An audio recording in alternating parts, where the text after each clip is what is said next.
O Ano Novo é uma festa celebrada quase que no mundo inteiro. As pessoas celebram esta passagem de ano, crendo em melhoras para o próximo ano que está chegando. E muitas religiões fazem cultos especiais para esta passagem com o intuito de alcançar um ano de prosperidade. Se diz que os antigos babilônios foram os primeiros a comemorar o Ano Novo, cerca de 4.000 anos atrás. Embora para eles o ano não começasse em janeiro, mas em meados de março, quando as safras eram plantadas. Durante um grande festival religioso de 12 dias conhecido como Akitu, os babilônios coroavam um novo rei, ou reafirmavam sua lealdade ao rei atual. Eles também faziam promessas aos deuses de pagar suas dívidas, e devolver todos os objetos que haviam emprestado. Essas promessas podem ser consideradas as precursoras das resoluções de Ano Novo conhecidas aqui no mundo ocidental. Se os babilônios cumprissem sua palavra, seus deuses, pagãos, isto é, falsos, supostamente, segundo a crença deles, concederiam favores a eles no ano seguinte. Se não, eles cairiam em desgraça pelos seus deuses. O Festival de Akitu, que corresponde a Zagmuk, princípio do ano, em sumério, consiste num ritual de Ano Novo, tendo lugar no mês de Nisan, entre março e abril. As mais antigas referências literárias reportam-se a meados do terceiro milênio antes da Era Comum. Podia ter lugar na primavera e no outono, correspondentes aos equinócios. Eram dois momentos importantes no calendário agrícola. Nisan correspondia à última irrigação, e as colheitas começavam. O mês de Tashritu, que correspondia a setembro, outubro, era o tempo em que se aravam os campos, e em que se semeava.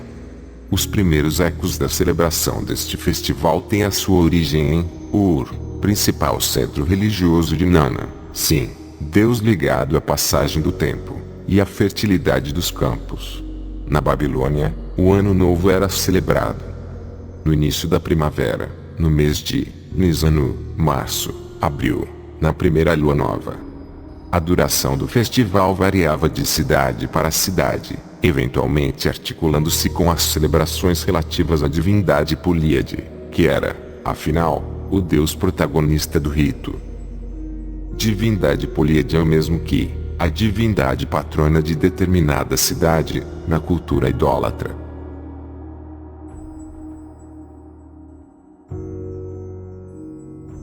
Durante os primeiros 5 dias, os ritos decorriam no Esagila, o templo de Marduk, na Babilônia. Imperava uma atmosfera sombria.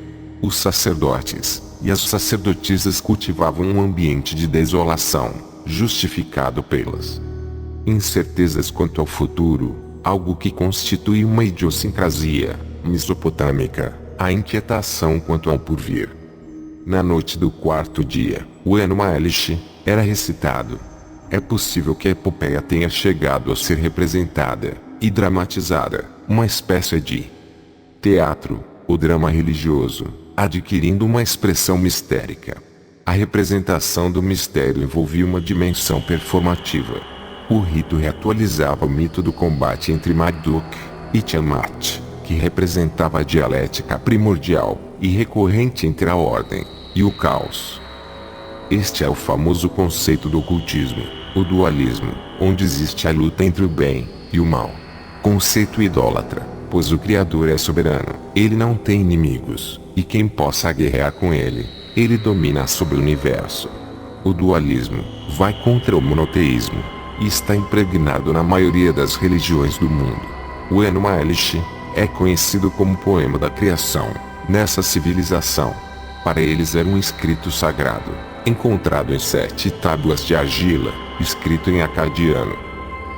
Estes escritos foram conhecidos como Enuma Elish, pois estas eram as 2 primeiras palavras encontradas na primeira tábua. Um pequeno trecho do que continha na primeira tábua. Quando no alto não se nomeava o céu, e embaixo a terra não tinha nome, do oceano primordial, Apsu, seu pai, e da tumultuosa Tiamat, a mãe de todos, suas águas se fundiam numa, e nenhum campo estava formado, nem pântanos eram vistos, quando nenhum dos deuses tinha sido chamado à existência. Este poema era citado na celebração do Ano Novo, o que nos dá mais um indício que o Ano Novo era uma festa religiosa de culto idólatra aos deuses que eles acreditavam.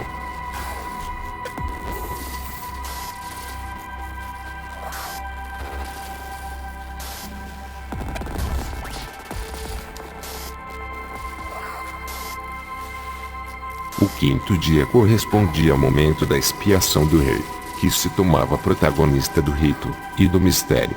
Pela manhã, o sumo sacerdote pronunciava orações de apaziguamento e de penitência.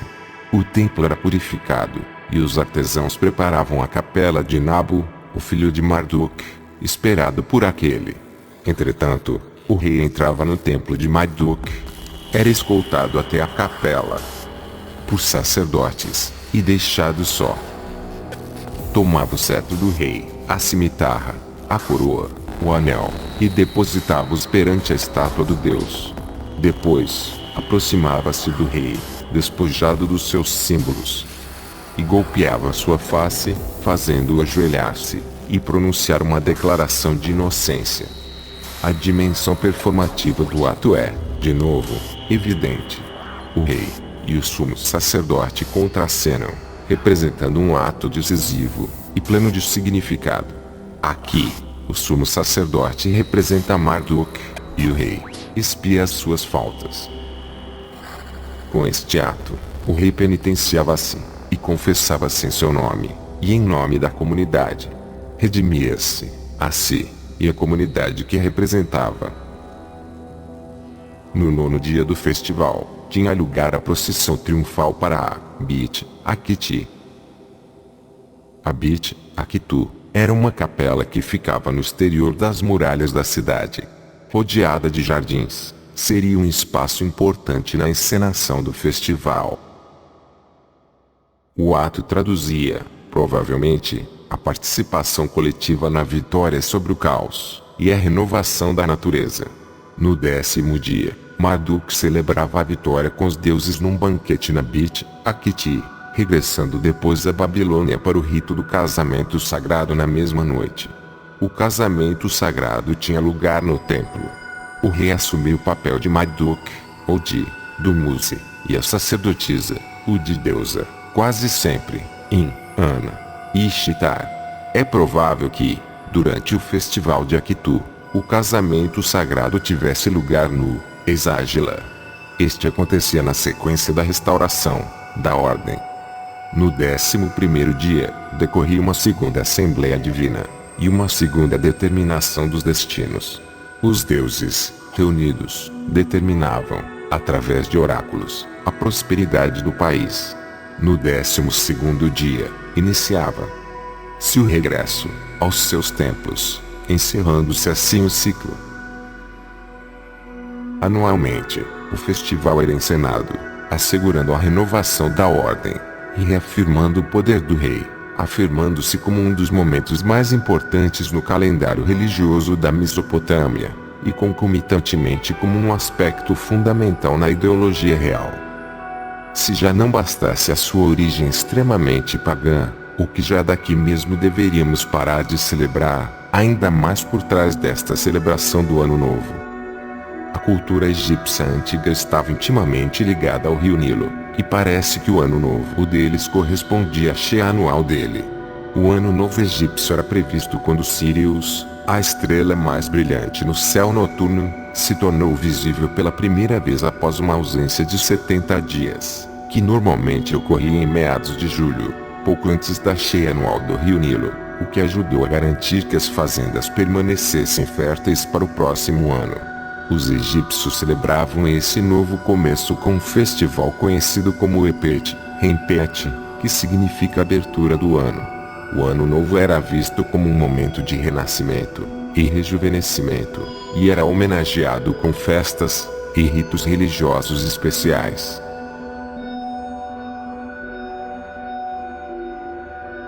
Um dos festivais mais importantes era o Epet, Rempet, que significa abertura do ano, que acontecia na época da enchente anual do Nilo. era realizada uma festa a qual todos podiam comparecer.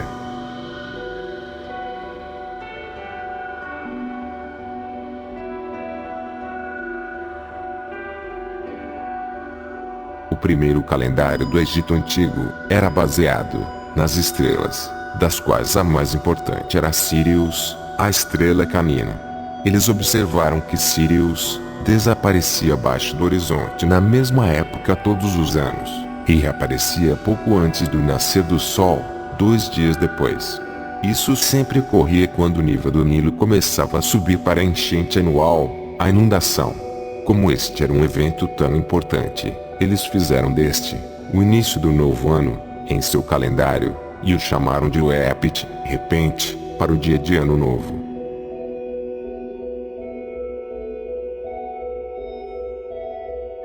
Descobertas recentes no templo de Muti mostraram que durante o reinado de Hatshepsut, uma rainha faraó do Egito, o primeiro mês do ano foi palco de um festival de embriaguez. Esta grande festa estava ligada ao mito de Sekhmet, um ídolo que pelos egípcios era considerada uma deusa da guerra, que planejou matar toda a humanidade até que o deus Sol, Ra, a enganou e a fez beber até ficar inconsciente. Em honra da suposta salvação da humanidade, os egípcios celebrariam com música, sexo, folia e grandes quantidades de bebida.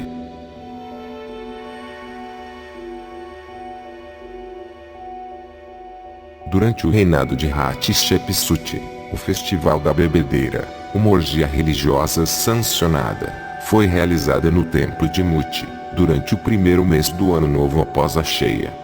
O objetivo era beber até cair, vomitar a bebida, e se envolver em sexo sem limites. Cerveja de cevada era a bebida favorita, o celeiro de Karnak estava convenientemente próximo. A gênese religiosa dessa loucura foi a antiga história da leonina Sekhmet, que tentou matar toda a humanidade, mas foi enganada pelo pai, Ré, que saciou sua sede de sangue, com cerveja tingida de vermelho, o que a fez dormir.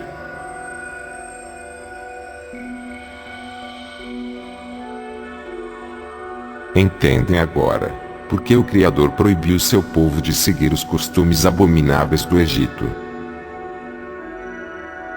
E o Eterno falou a Moisés, dizendo: Fala aos filhos de Israel, e dirás a eles: Eu sou o Eterno vosso Deus. Segundo as obras da terra do Egito, na qual estivestes, não fareis, e segundo as obras da terra de Canaã, a qual eu vos levo, não fareis. E não andeis segundo os seus costumes. Os meus juízos cumprireis, e os meus estatutos guardareis para segui-los. Eu sou o Eterno, vosso Deus. Levítico 18, versos 1 a 4. Uma das tradições mais antigas ainda celebrada hoje é o Ano Novo Chinês. O feriado começou como uma forma de comemorar o novo início da estação de plantio da primavera, mas depois tornou-se conectado com mitos e lendas. De acordo com um relato, havia uma vez uma criatura sanguinária chamada Nian, agora palavra chinesa para ano, que atacava vilas a cada ano novo. Para assustar a fera faminta, os aldeões começaram a decorar suas casas com enfeites vermelhos, queimando bambu e fazendo barulho. O estratagema supostamente funcionou, e as cores brilhantes e luzes associadas a assustar a Nian eventualmente se integraram aos costumes que ainda são vistos hoje. As festividades agora são celebradas com comida, família, dinheiro da sorte, geralmente em um envelope vermelho, e muitas outras coisas vermelhas para dar sorte, segundo a crença deles. Danças de leão e dragão, tambores, fogos de artifício e outros tipos de entretenimento enchem as ruas neste dia. Como o Ano Novo Chinês ainda é baseado em um calendário lunar, que data do 2º milênio antes da Era Comum, o feriado normalmente cai no final de janeiro, ou início de fevereiro, na segunda lua nova após o solstício de inverno. Cada ano está associado a um dos 12 animais do zodíaco chinês: rato, boi, tigre, coelho, dragão, cobra, cavalo, cabra, macaco, galo, cão ou porco.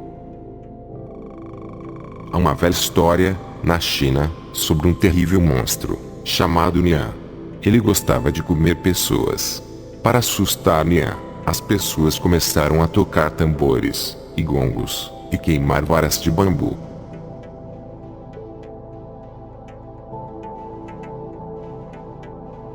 Com a primeira lua nova do ano, um novo ciclo começa, e cada ano é representado por um animal diferente. Conceito do zodíaco chinês. Por exemplo, 2021 é o ano do boi. O boi é o segundo animal do zodíaco chinês. Os 12 signos do horóscopo chinês são utilizados para representar os anos. O calendário chinês também tem um ciclo zodiacal de 12 anos. Cada um dos 12 anos tem o nome de um dos animais do zodíaco: rato, boi, tigre, coelho, dragão, cobra, cavalo, cabra, macaco, galo, cachorro e porco. As pessoas nascidas em cada ano, supostamente, devem possuir as características do animal daquele ano.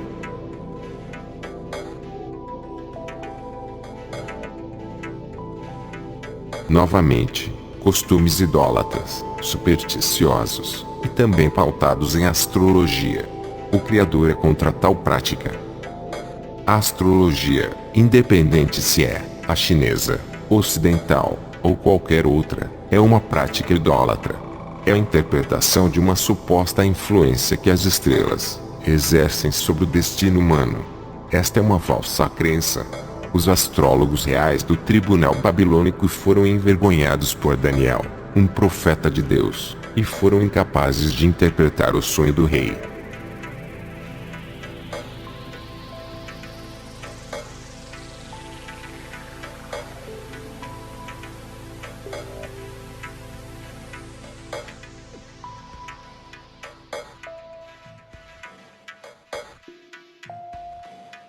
Deus especifica astrólogos como entre aqueles que foram detonados, em seu julgamento contra a Babilônia.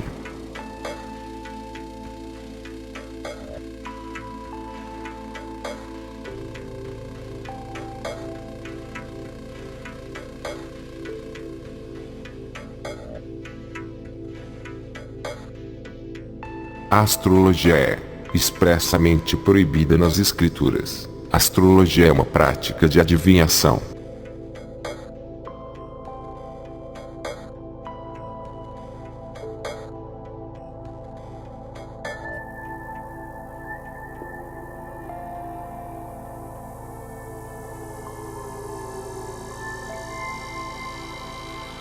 Deus proibiu a adoração ao exército dos céus.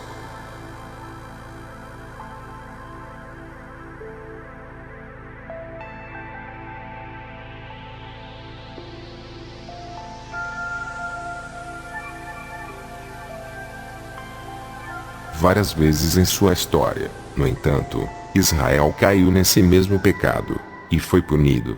2 Reis capítulo 17 versos 16 a 18, é um exemplo.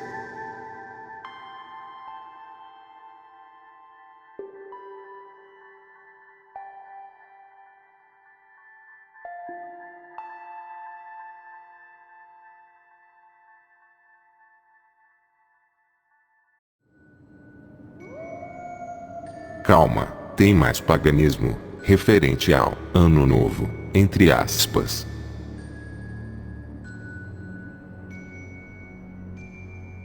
O dia de Ano Novo é comemorado em 1º de janeiro pela primeira vez na história, conforme o calendário juliano entra em vigor.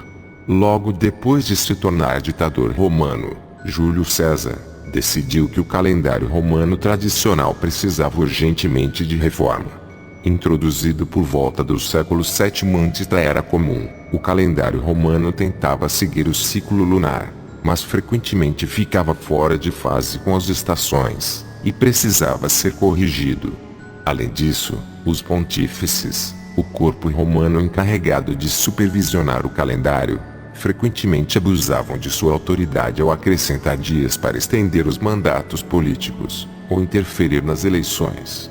Ao projetar seu novo calendário, César contou com a ajuda de Sosígenes, um astrônomo alexandrino, que o aconselhou a acabar totalmente com o ciclo lunar, e seguir o ano solar, como fizeram os egípcios. O ano foi calculado em 365 dias, e um quarto, e César acrescentou 67 dias a 45 antes da Era Comum, perfazendo 46 antes da Era Comum, começar em 1º de janeiro, e não em março.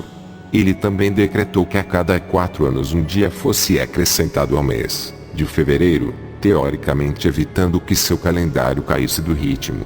Pouco antes de seu assassinato em 44 antes da Era Comum, ele mudou o nome do mês, Quintilis, para Julho, depois de si mesmo. Mais tarde, o mês de Sextilis foi renomeado para Agosto, seu sucessor. Jano, em latim, Janus, foi um deus romano, que deu origem ao nome do mês de janeiro.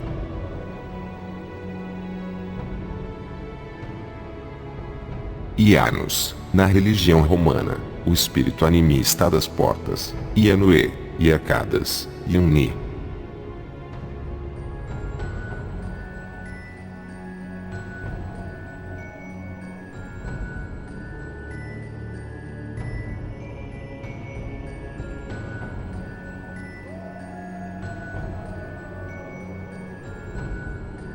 Alguns estudiosos consideram Janus o deus de todos os começos, e acreditam que sua associação com as portas é a derivada. Ele foi invocado como o primeiro de todos os deuses nas liturgias regulares. O começo do dia, mês e ano, tanto calendárico quanto agrícola, eram sagrados para ele.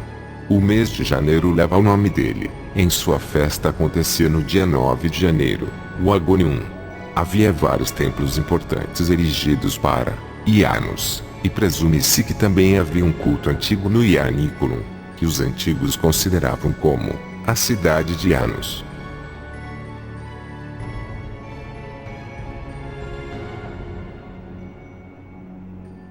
Janus era representado por uma cabeça dupla, e ele era representado na arte com ou sem barba. Ocasionalmente, ele era descrito como de 4 faces, como o espírito do arco de 4 faces.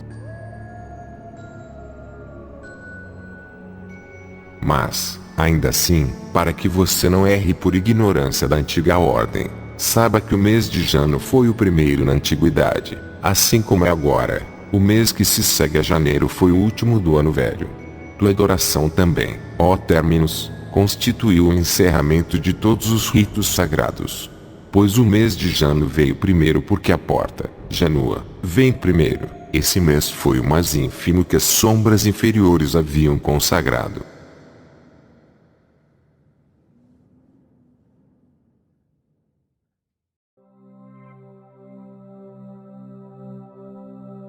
Por que celebramos o Ano Novo, no dia 1º de janeiro?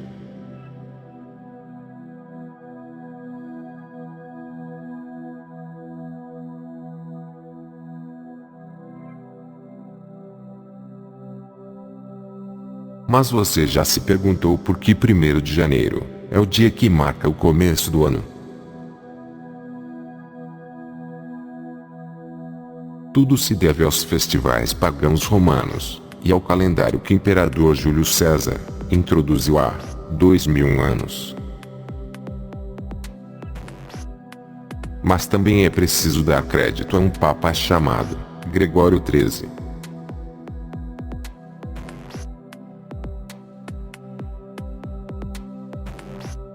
Os romanos. Para os antigos romanos, janeiro era importante porque era o mês consagrado ao deus Janus. Daí vem Januarius, que significa janeiro em latim.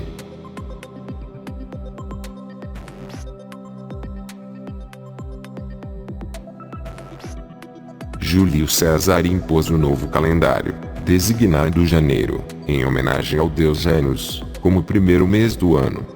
Na mitologia romana, Janus é deus de 2 faces, dos começos e dos fins, das transições.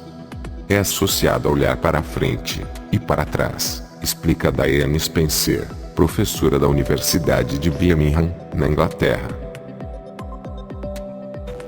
Então, se há um momento no ano em que se deve decidir que, aqui começamos de novo, É lógico que seja esse.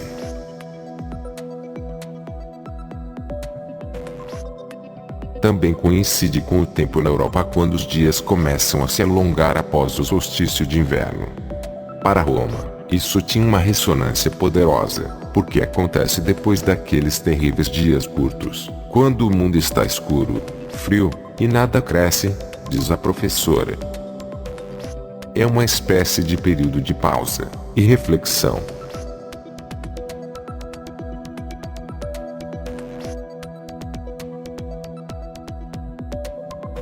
Quando os romanos ganharam mais poder, começaram a espalhar seu calendário por todo o seu vasto império.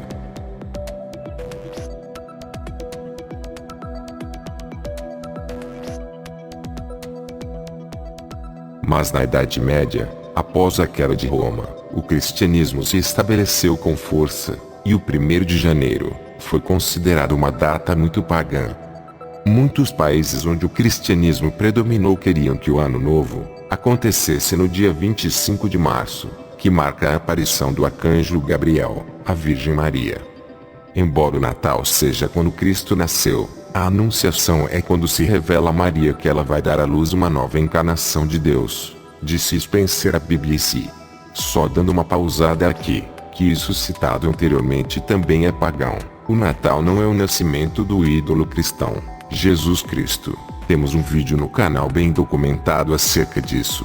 Está na descrição o link. Tudo isso é uma tradição católica, plagiada, do paganismo. Voltando. Esse é o momento em que a história de Cristo começa, por isso faz muito sentido que o novo ano inicie aí.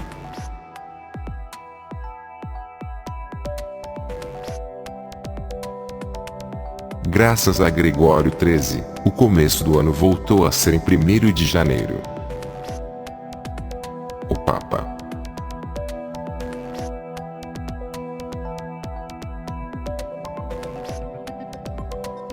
No século XVI, o Papa Gregório XIII introduziu o calendário gregoriano, e o 1º de janeiro foi restabelecido como Ano Novo nos países católicos. No entanto, a Inglaterra, que havia se rebelado contra a autoridade do Papa, e professava a religião protestante, continuou a celebrar a passagem do ano no dia 25 de março até 1752. Naquele ano, um ato do parlamento alinhou os britânicos com o resto da Europa. Hoje, a maioria dos países é governada pelo calendário gregoriano, e é por isso que os fogos de artifício tomam o céu no dia 1º de janeiro de cada ano. As comemorações de Ano Novo estão mergulhadas em costumes idólatras. A idolatria é impura e detestável para o Eterno.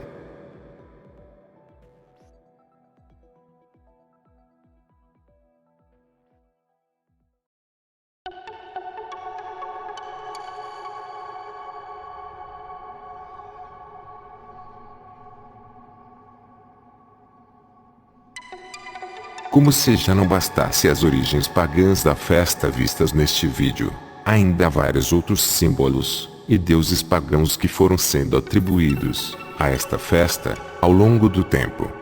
O Eterno diz em sua palavra, para nos afastarmos de toda idolatria e costumes pagãos.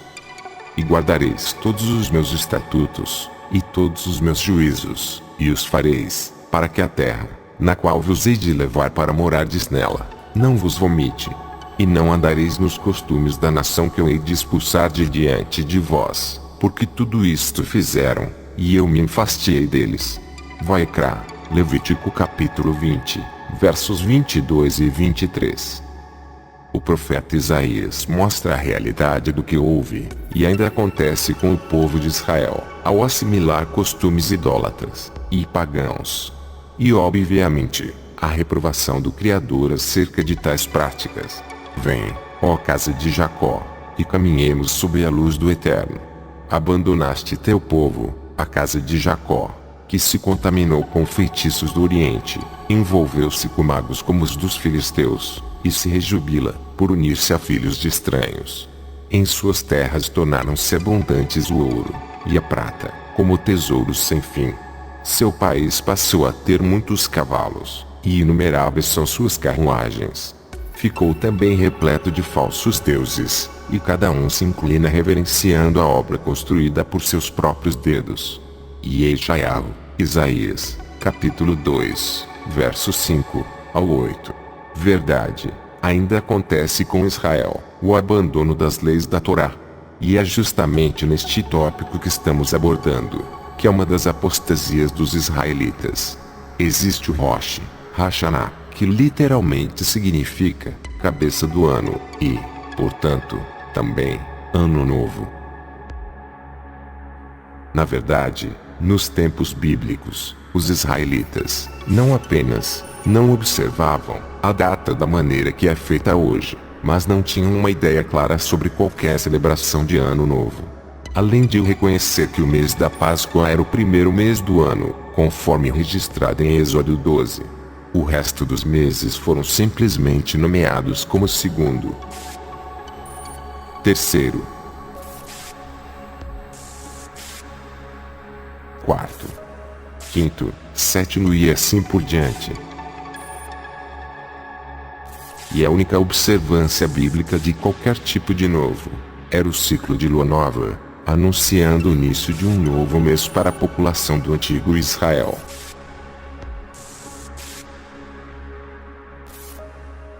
Em nenhum lugar da Bíblia, os israelitas foram ordenados a celebrar Rosh Hashanah.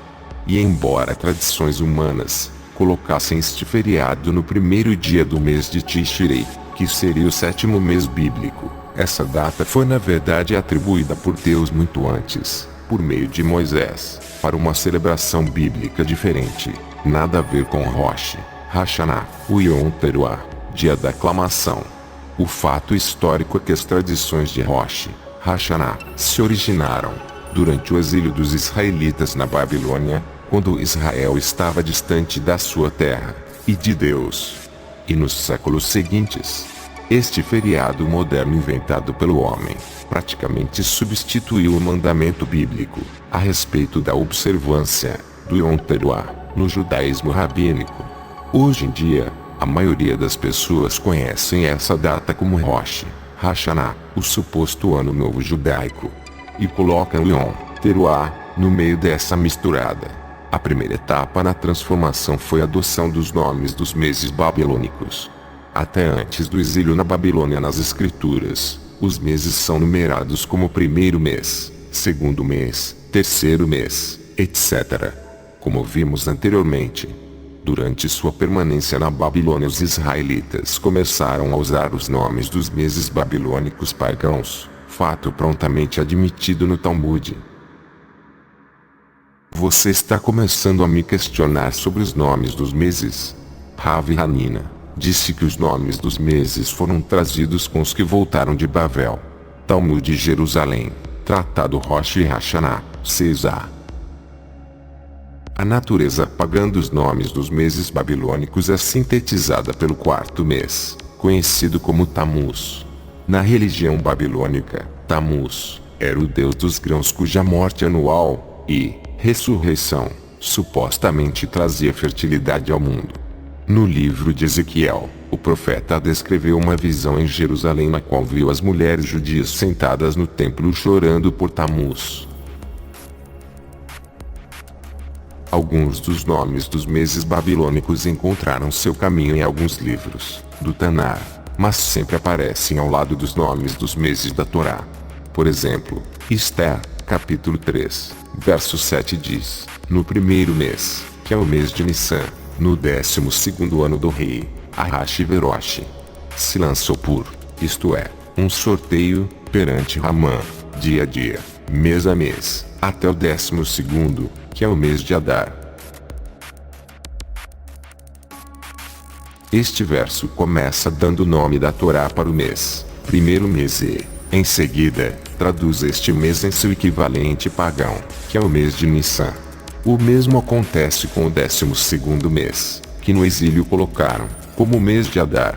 Na época de Esther, os judeus viviam dentro das fronteiras do Império Persa, e os persas haviam adotado o calendário babilônico para a administração civil de seu reino.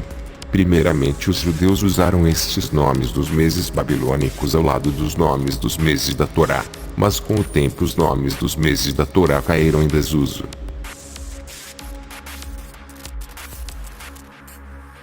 Os antigos rabinos foram influenciados pela religião babilônica pagã.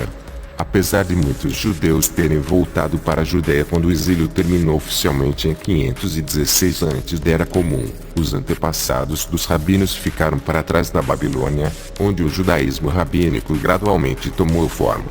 Muitos dos primeiros rabinos conhecidos como Hillel, o ancião, nasceram e foram educados na Babilônia. Na verdade, a Babilônia permaneceu o coração do judaísmo rabínico até a queda dos Geonim no século XI da Era Comum. O Talmud babilônico abunda com as influências do paganismo babilônico. Na verdade, até mesmo divindades pagãs aparecem no Talmud, recicladas, entre aspas, como anjos e demônios. Rabi Hanina disse: é proibido dormir sozinho em uma casa, e quem dorme sozinho em uma casa será agarrado pelo espírito maligno. Lilith. Talmud, Tratado Shabat, 151b. É completamente estranho celebrar Yom Teruah como Ano Novo. Este festival bíblico cai no primeiro dia do mês sétimo.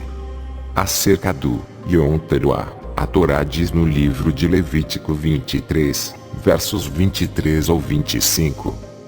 E falou o Eterno a Moisés, dizendo: fala aos filhos de Israel, dizendo: no sétimo mês, no primeiro dia do mês, tereis um descanso sabático, um memorial de toque de trombeta, convocação de santidade.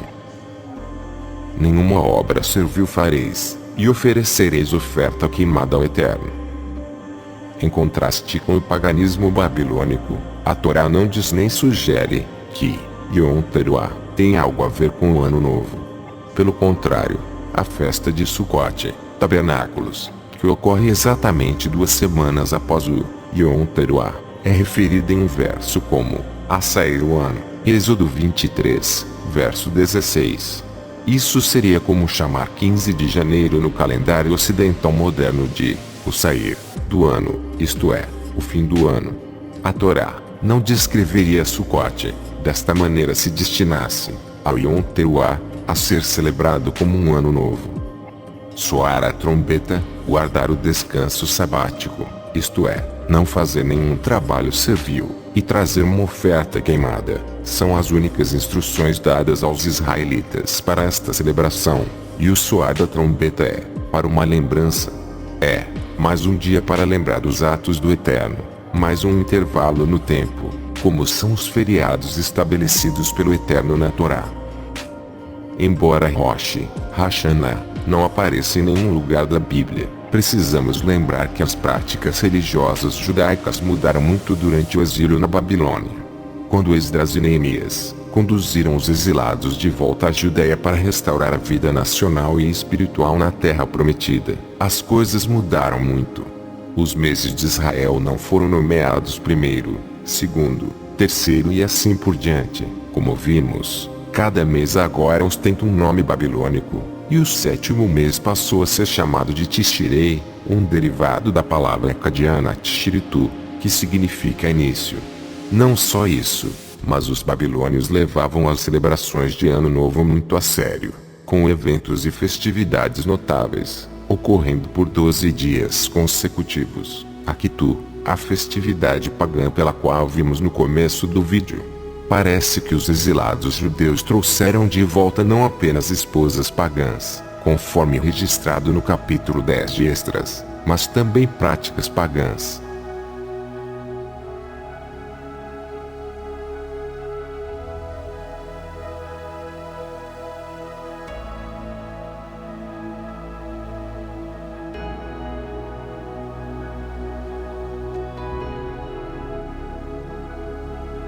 Em nenhum lugar da literatura do período do Segundo Templo, há qualquer menção a Rosh Hashanah, e o feriado só aparece nos escritos rabínicos a partir do século III da Era Comum.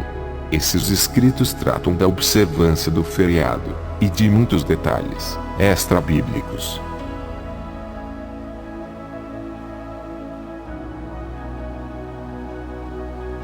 com grande atenção dada ao tema de entrar nos dias de temor, o período de purificação e limpeza de 10 dias que supostamente levam ao Yom Kippur, mas que também são invenção rabínica.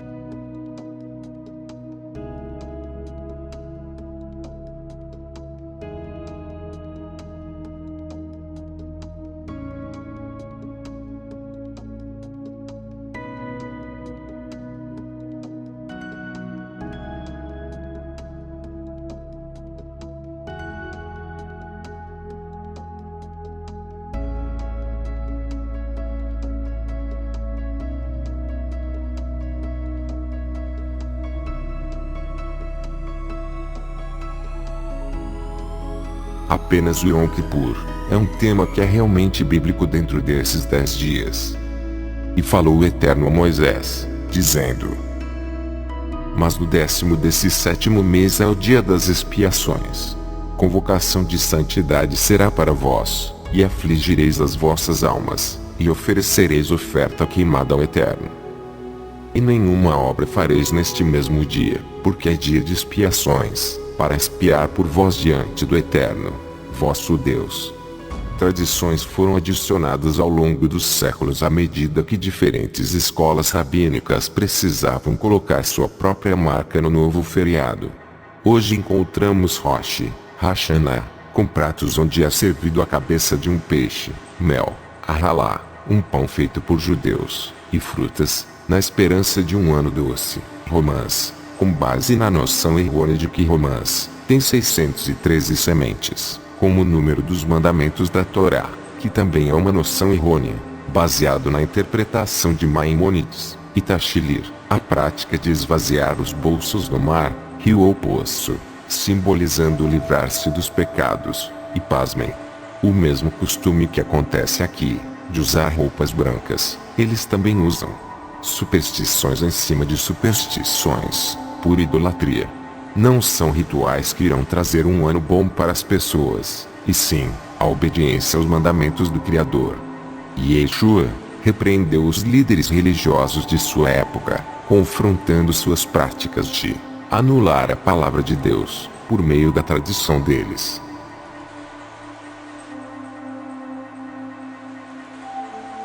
E o salmista lamenta pela corrupção do povo de Israel. Não destruíram as nações idólatras como lhes ordenara o Eterno, e, sim, misturaram-se a elas, copiaram seus atos, serviram seus ídolos, provocando, assim, sua própria ruína. Desceram a ponto de imolar aos demônios seus filhos e filhas, cujo sangue inocente derramaram nestes sacrifícios aos ídolos de Canaã, contaminando, assim, a terra. O próprio Criador ordenou para os israelitas saírem da Babilônia, porque ela não tem cura. Queríamos curar a Babilônia, ela, porém, não sarou, deixai-a, e cada um vá para sua terra, porque o seu juízo chega até ao céu, e se eleva até as mais altas nuvens. Ela foi destruída fisicamente. Não existe mais o Império Babilônico, mas a sua corrupção espiritual atua até os dias de hoje, por exemplo, nessa festividade pagã. O que encobre suas transgressões não alcançará sucesso, mas para o que as confessa, e a elas renuncia, haverá misericórdia.